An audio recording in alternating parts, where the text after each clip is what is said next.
So I want to switch now to the fourth type of women's role in society that I found really notable in the research I did, and I think it comes out also in Shiseido. And in a way, the modern girl who might have been a cafe waitress begins to get us there because she's also a working woman. Right. And we have the young student, we have the new woman and the modern girl, and we have the working woman in various places in society, sometimes working to support a family, but sometimes working to be self-sufficient, to be on her own, which I think is notable as something we don't often associate with pre-war Japan, women's desire for independence. Shiseido shows it in this cover in the mid-30s and another one from later in the 1930s as the typist. And the female office worker was one of the emerging working women in Japan. Far from the majority. She was a small minority, in fact, but I think relatively high on the aspirational goals or the aspirational list for women because it was seen as a kind of modern, avant-garde almost environment.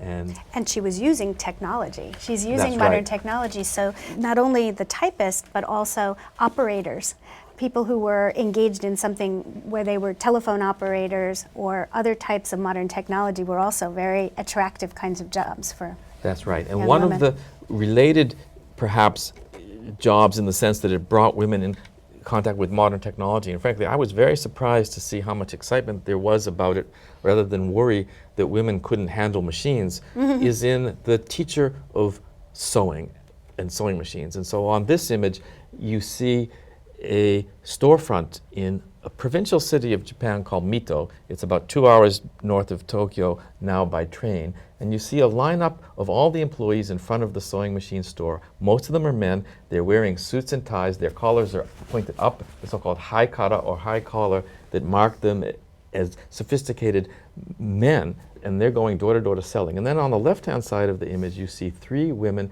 in the hakama that I described earlier as a skirt. And they were teachers. And what was exciting for them is they're going out into the homes of people who have bought sewing machines. And the more expensive machine you buy, the more lessons you got. Free lessons that came with the machine. Sort of the way computers, personal computers, came with lessons in the early days of that technology that we remember anyway, in the 1980s or so. And that was a very stylish position, the female teacher. And they were very proud, and you can see in this photograph, I think, a sense of their pride, so that working woman was someone out in the society in numerous new ways.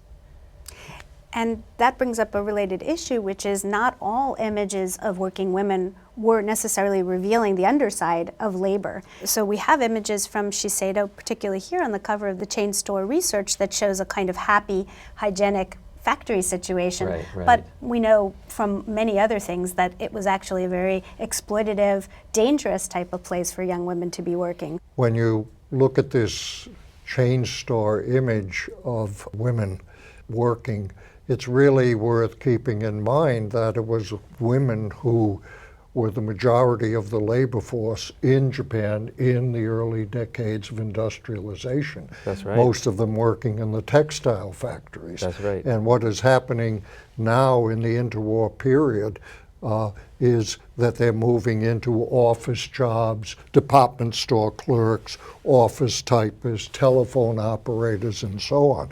But we often forget that it's women who bore the brunt of the industrial workforce until heavy industry really begins to take off in the interwar period. You're absolutely right, John, that the story of women's labor in the 1920s and especially into the 30s is really beginning to diversify.